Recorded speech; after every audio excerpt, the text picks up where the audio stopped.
Hi everyone, welcome to another one of our NFL team previews. This time we're looking at the St. Louis Rams and head coach Jeff Fisher's second season with the team.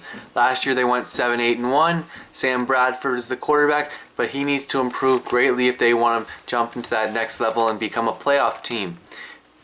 At running back, they let go of longtime starter Steven Jackson. They're replacing him with 2 draft picks from last year's draft class, Daryl Richardson and Isaiah Pead. Richardson is right now the starter, but he's only had not even 100 carries. So you're giving the ball to an unexperienced back. Isaiah Pead only has 10, so you have lack of experience, and then you're really banking on them to pick up the yards. We moved to wide receiver, where they spent their first round pick, their first of 2 picks in the first round.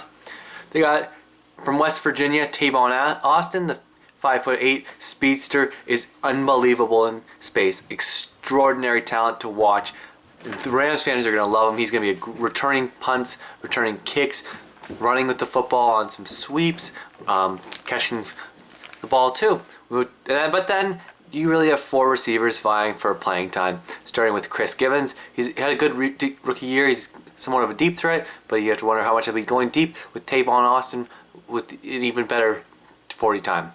Then you go to Austin Pettis, who had a great career at Boise State but struggled his first 2 years in the NFL. Brian Quick saw limited playing time in last year, but he's a big body who couldn't make it on the field. And Stedman Bailey, Austin's teammate at West Virginia, is explosive. He's a bit bigger than Austin. Could be an interesting lineup for the Rams.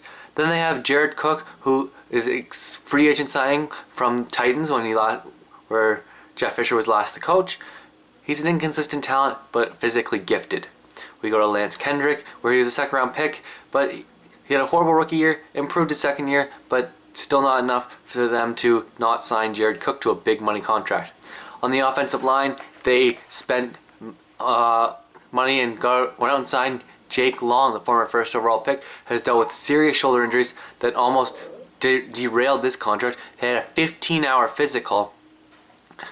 And that, when the contract became official, that flipped Roger Stafford to right tackle, their former starter, who had a great rookie year but failed to carry over the success. Now, if Long or Stafford get hurt again, which could be a possibility, Joseph Barkdale will be the starter.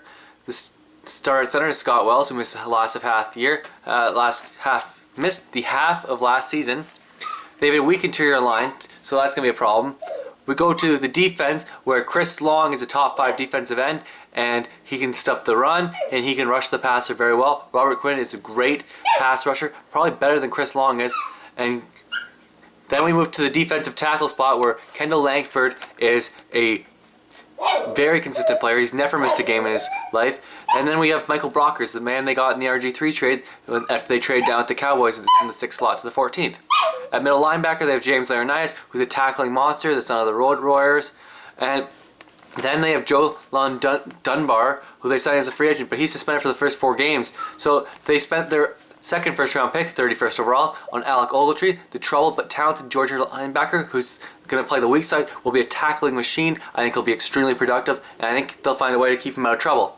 We go to corner now, where they assign another one of Jeff Fisher's former players, and that's Cortland Finnegan. He's a top tackling corner in the NFL. He's still very good in coverage, but he's exiting his prime. Then they have Janoris Jenkins. They drafted him out of South Alabama, I believe it was, after he transferred from Florida after getting kicked out of school. Very talented when he's not in trouble. He's got a bunch of kids from a bunch of different mothers, and then you can just call that the Sean Kemp disease.